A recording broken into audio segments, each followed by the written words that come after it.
Mesdames, Mademoiselles et Messieurs, bienvenue sur le journal de ce jour. Le porte-parole des forces armées, le général de division Ahmed El-Masmari, a révélé que la milice Al-Wefaq avait tenté d'attaquer la ville de Tarhouna à partir de cet axe dans une opération globale à laquelle les avions de marche turcs et des forces turques terrestres ont participé et a posé tout ce qu'elle avait été incapable même d'approcher la périphérie de la ville ou son espace administratif. El-Masmari a déclaré que l'armée est au courant de tous les objets de la milice Al-Wefaq et dispose de toutes les estimations tactiques nécessaires pour éviter ces plans.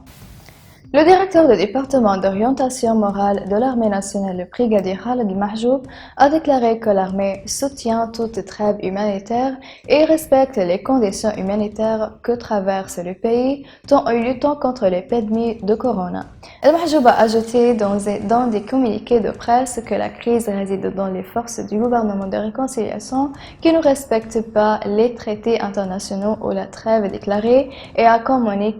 commencé à attaquer et à viser des civils et vivre des fournitures médicales des zones contrôlées par le gouvernement armé national. El Mahjoub a ajouté que les forces affiliées au gouvernement Al-Wefaq gâchent la trêve car elles reçoivent leur ordre du président Recep Tayyip Erdogan et ont déjà utilisé la trêve plus d'une fois pour intimider les civils en sécurité et pour amener plus de mercenaires et des avions turcs pour tuer le peuple libyen.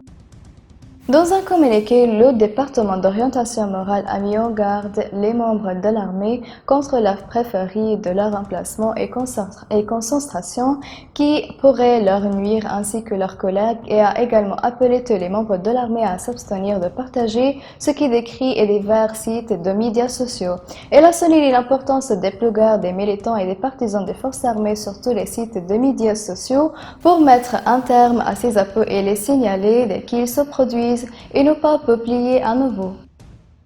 Le ministre libyen de la Santé Saad Yaqoub a déclaré dimanche que les municipalités sous le contrôle du gouvernement libyen ont évité la phase de danger, mais elles sont toujours confrontées à la crise du retour des personnes bloquées au cas où ne respecteraient pas les mesures de quarantaine du face à l'épidémie de corona. Selon le service des médias du ministère de la Santé, Saad Yaqoub a souligné que l'équipe de surveillance, d'enquête et d'intervention rapide dans les municipalités sont prêtes à examiner et à suivre les citoyens à venir et à leur fournir tous les services médicaux et préventifs dans leur lieu de quarantaine, appelant surtout les citoyens et les préférés de maladies chroniques, en particulier les femmes âgées et les femmes enceintes, la nécessité de respecter la distance sociale et réduire des contacts et d'adhérer des mesures préventives.